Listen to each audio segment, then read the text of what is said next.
Sige ma'am, sisignal ka ulit ma'am. Right. Ito, manggugulo kami dito sa garay. Dikit ka lang. Huwag mo na tamaan yung tricycle. Break ka ng konti. Ayan. Okay lang naman yung dikit ma'am kasi hanggat hindi mo tamaan. So, side mirror. Left konti. Basta sa pinakagilid. Yan. Stop. Ayun. Pantay. Gagawin ko na. Full turn sa left. Pag ganun. Ayun. Tapos ganun lang. Tapos dito basta dito sa side mirror ma'am, hintay mo lumabas yung gulong ni Kuya Truck. Okay. Basta pag kotse Bago ma'am. mag-reverse. Bago. Yes. Yan, stop. Yan po. Meron na, di ba?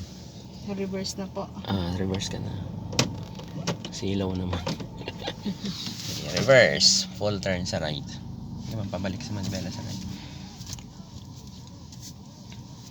Sige lang. Hindi na matapos. Atras. Yan. Basta itong si right na walang problema yan. Maluwag yun eh. Ang left ang bantayan mo. Ta-da-da-da-da. Pag may kumalabog, syempre yung truck yun. Gas ka.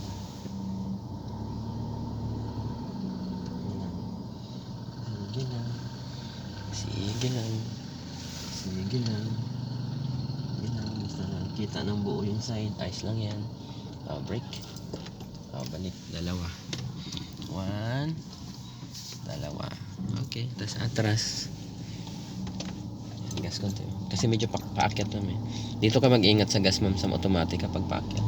Brake konti. Babalik ka kaagad sa brake. Baka pumasok ka sa palengke eh.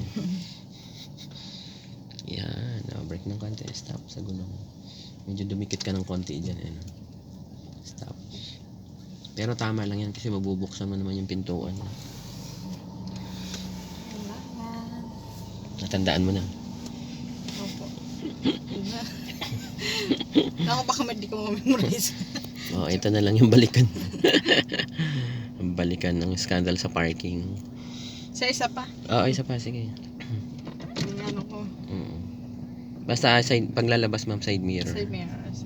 Tingin ka lang, baka may motor. May eskwelahan kasi dito ma'am. Break ka mo konti. Yan, sige. Basta pag lumagpas yung side mirror mo sa bumper nito, Pwede. patakbuhin nyo pa, patakbuhin nyo. Pwede kahit hindi mo, yan, basta i-full turn mo siya. Hindi yan sasabit. Makikita yan dito. Yan. Ikot ulit tayo.